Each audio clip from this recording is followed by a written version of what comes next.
She thought she was clever. She thought I'd never find out. But little did she know, the moment she betrayed me, her fate was sealed. This isn't just a breakup story. It's the story of how I turned heartbreak into the most satisfying revenge of my life.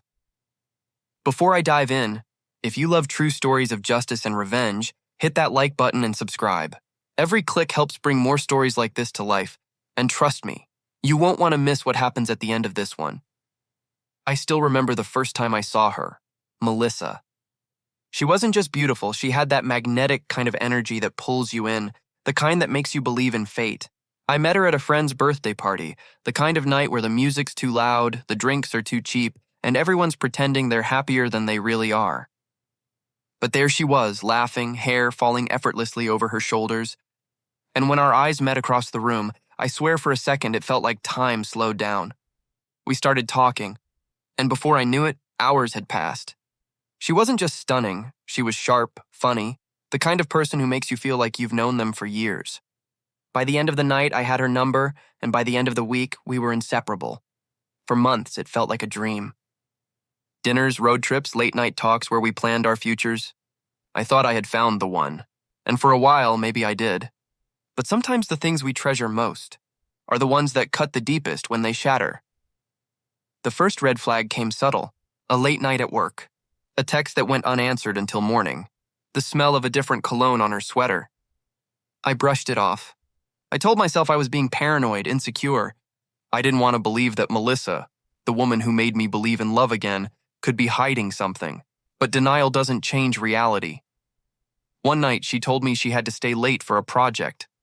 Something in her tone felt off, forced, rehearsed. I couldn't shake it. So I drove to her office. I parked across the street, feeling my stomach twist with every second that passed. The building's lights were still on, and sure enough, there she was. Walking out, not alone, her coworker, Jake. I'd seen his name pop up a few times in casual conversations. Always brushed off with, "Oh, he's just a friend." But the way they laughed together, the way his hand brushed against hers, it was obvious. Too obvious. My chest tightened like someone had taken a hammer to my ribs. I couldn't breathe.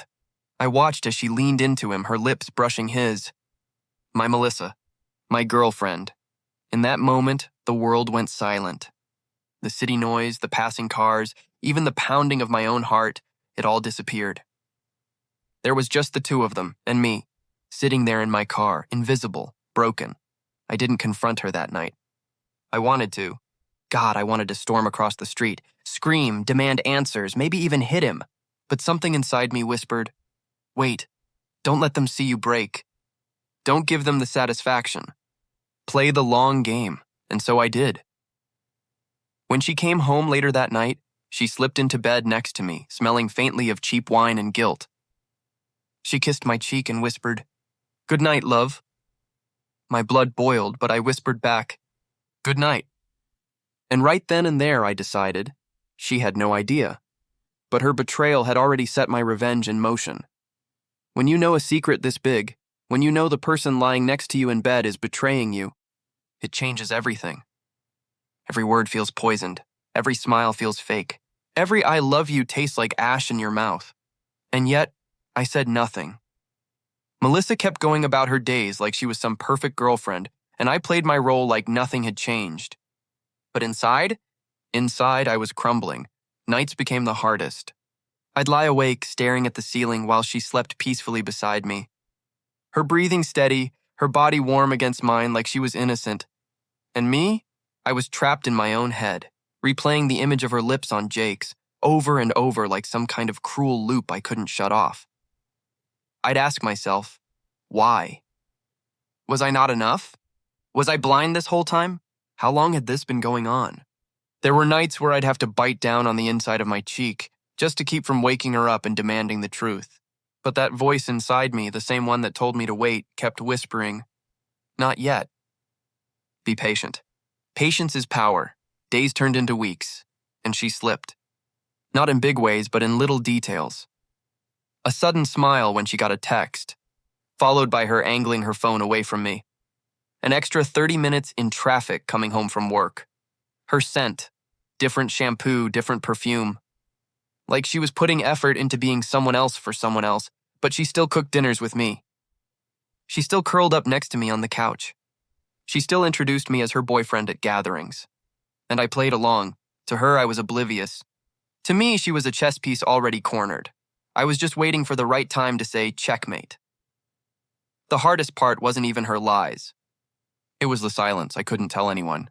How do you explain to your friends, yeah, I know my girlfriend is cheating, but no, I'm not leaving her yet because I want to destroy her first? People don't get that. They tell you to cut your losses, to walk away. But I didn't want to just walk away. I wanted her to feel what I felt. Still, the isolation gnawed at me. I stopped going out with friends. My appetite disappeared. Work felt meaningless. I'd catch myself zoning out, staring at my computer screen, my mind miles away, imagining 1,000 different ways to expose her. Some nights, I'd crack. I'd almost confront her. I'd almost scream it all out.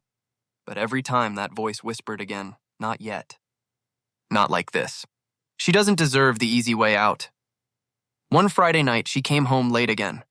She smelled like whiskey. Her lipstick smudged. My jaw clenched, but I kept my voice calm. Long day? I asked. She smiled, dropping her purse on the counter.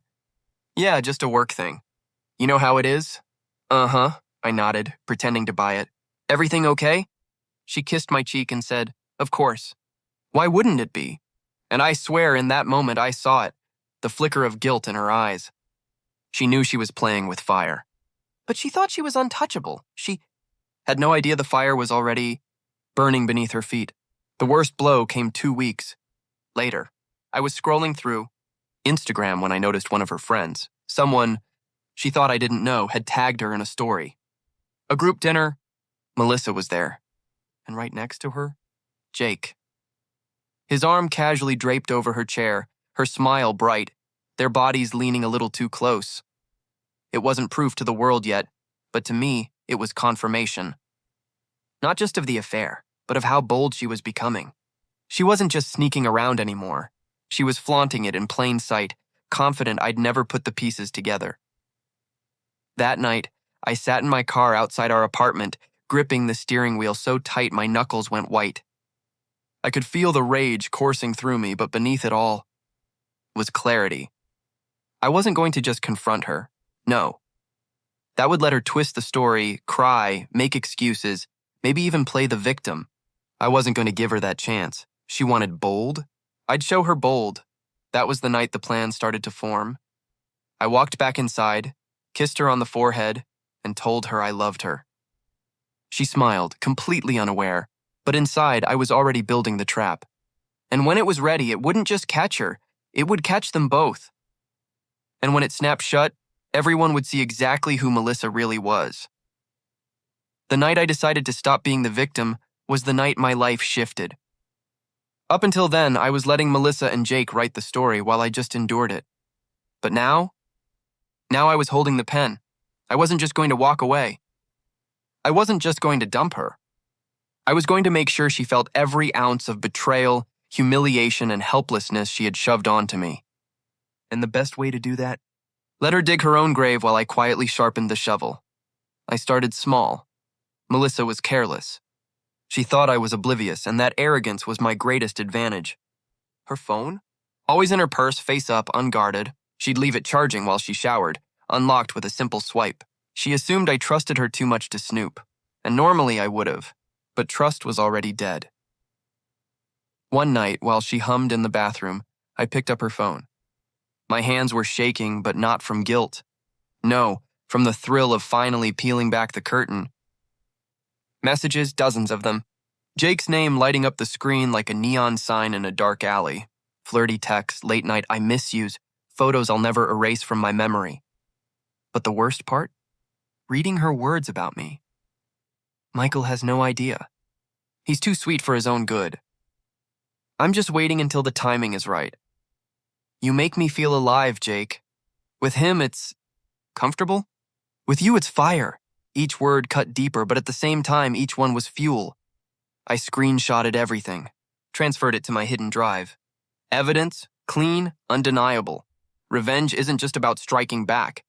It's about patience, timing, making sure the knife twists at the exact right angle. I didn't want to just expose her. I wanted to expose her publicly, so I started laying the groundwork. Social gatherings. I began suggesting dinners, double dates, and parties. I'd drop hints that Melissa and I were stronger than ever. Photos of us together, smiling arm in arm. To the outside world, we were the perfect couple. With her friends, I made sure to charm them more than ever.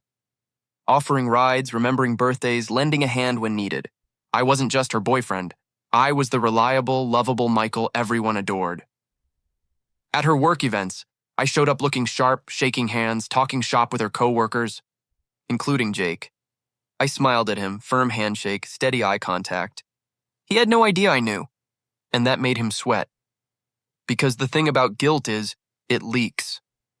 Every time I looked at him, I saw the flicker of nerves in his eyes. Every time Melissa introduced me, her laugh sounded just a little too high-pitched.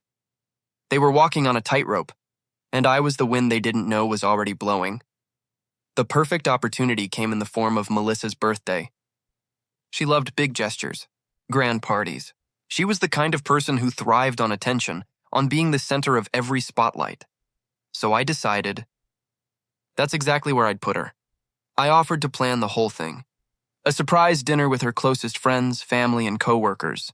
She lit up when I told her, kissing me like I was the world's best boyfriend, and in that moment I almost laughed. She thought she was winning. She thought she was fooling me. But really, she was handing me the stage. I booked a private room at her favorite restaurant. I invited everyone, her parents, her siblings, her best friends, even her boss. And of course, Jake. After all, what's a show without the other star performer? But the real preparation wasn't the party. It was what I had lined up for the grand finale. I printed everything. Every text, every photo, every little confession she thought was buried in her phone. Neatly organized, bound like a twisted love letter. I loaded a slideshow too, because nothing delivers impact quite like a big screen. And I told myself, when the night came, I'd be ready. Planning it was exhilarating. But living with her while I waited? Torture. She'd still kiss me good morning. She'd still hold my hand. She'd still make plans for our future, all while sneaking out for late nights at work that were anything but. And me? I'd smile, nod, play the role of the doting boyfriend. But inside, every second felt like acid on my skin. There were nights I almost caved. Nights I almost confronted her just to get the weight off my chest. But then I'd look at the folder on my laptop, at the carefully crafted slideshow file, and I'd whisper to myself, patience. Just a little longer. Make it count. Of course, it wasn't all smooth sailing. One night, Melissa caught me staring at her phone when it buzzed. She snatched it up too quickly, her eyes narrowing. "What are you doing?" she asked. I forced a smile. "Nothing. Just saw the screen light up." She studied me for a moment, suspicion in her gaze. But then she softened, kissed me, and said, "You know I trust you, right?" And I smiled back, my voice steady as ice. "Of course. And I trust you." She had no idea the double meaning laced in those words. The night of her birthday was approaching fast. The restaurant was booked, the slideshow prepped, the invitation sent. Every piece of the puzzle was sliding into place. And Melissa? She had no idea her entire world was about to collapse in front of everyone she loved. I didn't just want her to feel what I felt. I wanted her to remember it forever. The night of Melissa's birthday arrived like a storm I'd been tracking for months. Every step I'd taken, every fake smile, every sleepless night, it had all been leading to this moment. I dressed sharp. Crisp shirt, polished shoes, a tailored jacket. Not because I wanted her to think I was doting, but because I wanted to look composed. Untouchable. The kind of man who didn't just survive betrayal, he owned it. Melissa twirled out of the bedroom in her red dress. The one I'd always told her made her look stunning. She smiled at me like I was the luckiest man alive. And in that moment, I felt it. Not love, not longing, but a cold certainty. This was the last time she'd ever fool me. The restaurant was perfect. A private room glowing with warm lights, a long table lined with candles and flowers, the clink of glasses, the hum of conversation. Friends, family, coworkers, all gathered for her. Melissa lit up, hugging everyone, laughing, soaking in the attention. Jake was there too, trying to blend in, but I saw it. The stiffness in his shoulders, the way his eyes darted to me and back to her. He knew this was risky. He had no idea how risky. Dinner went smoothly, too smoothly. People toasted, shared stories, snapped pictures. Melissa basked in it, glowing under the spotlight. And I smiled, waiting, because I knew the real spotlight was still hidden, ready to blaze down on her. When dessert plates were cleared and the chatter softened, I stood up. "Excuse me, everyone," I said, raising my glass. "I just want to take a moment to say a few words about Melissa." All eyes turned to me. Melissa blushed, her hand brushing my arm. "Oh, Michael," she whispered, thinking I was about to gush about her. And in a way, I was. "I've been with Melissa for a long time now," I began, "and in that time I've learned so much about her. About love, about loyalty, about trust." She smiled wider. Her parents nodded. Jake shifted in his seat. "And tonight," I continued, my voice steady, "I want to share with all of you just how much she's taught me." I nodded toward the screen behind me. The projector flicked on. The first slide appeared. At first it looked innocent, a sweet photo of Melissa and me at the beach. Smiling, happy, everyone cooed. Melissa's eyes glistened, but then the next slide appeared, a text message. Her name at the top. Her words, "Michael has no idea. He's too sweet for his own good." A ripple of confusion swept the room. Melissa's smile froze. Jake's face went pale. The next slide. Another text. "You make me feel alive, Jake. With him it's just comfortable." Gasps, murmurs. Melissa's hand flew to her mouth.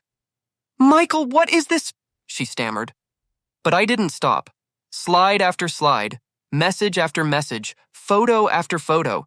Every dirty secret, every sneaky confession, every intimate whisper between her and Jake now blazed 10 feet tall in front of her family, her friends, her boss.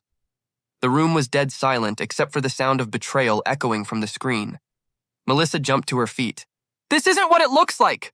she shouted, her voice trembling. Her mother's face crumpled. "Melissa, how could you?" Jake tried to stand, stuttering. "Michael, man, listen!" I turned on him, my voice calm but sharp enough to cut glass. "Sit down, Jake. You've done enough talking." He sank back into his chair, cheeks burning, eyes darting anywhere but the screen. Melissa reached for me, tears streaking her face. "Please, Michael, we can talk about this." I stepped back. "No, Melissa. I already talked. You were too busy with him to listen." Gasps, whispers. The weight of the room pressed down on her. Her father shook his head in disgust. Her friends avoided her eyes. Her boss looked like he wanted to disappear. In that moment, Melissa wasn't the star of her party anymore. She was the villain in her own story, exposed under the harshest light. I let the slideshow run until the last message flickered off the screen. Then I raised my glass again.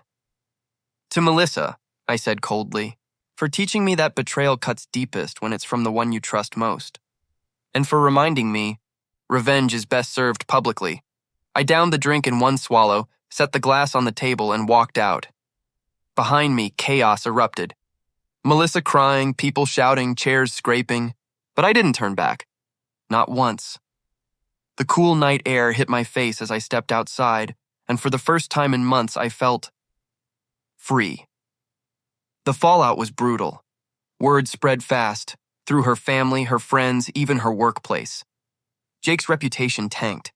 Melissa's boss didn't fire her, but she was quietly sidelined, no longer the golden employee she once pretended to be.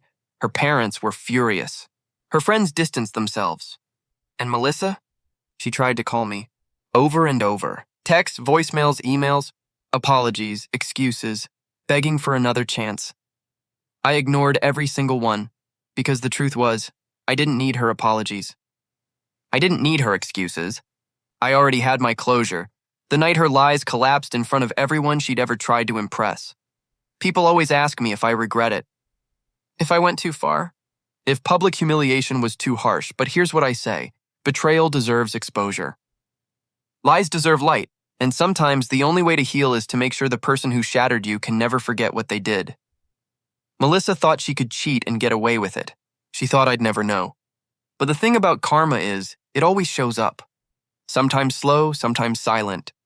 But when it comes, it hits harder than anyone expects. And in this case, I was karma. If you've ever been betrayed, you know that ache. That hollow pit in your chest. That voice asking why you weren't enough. And if you've ever wondered whether justice ever comes, remember this. Patience is power. Melissa thought she was untouchable.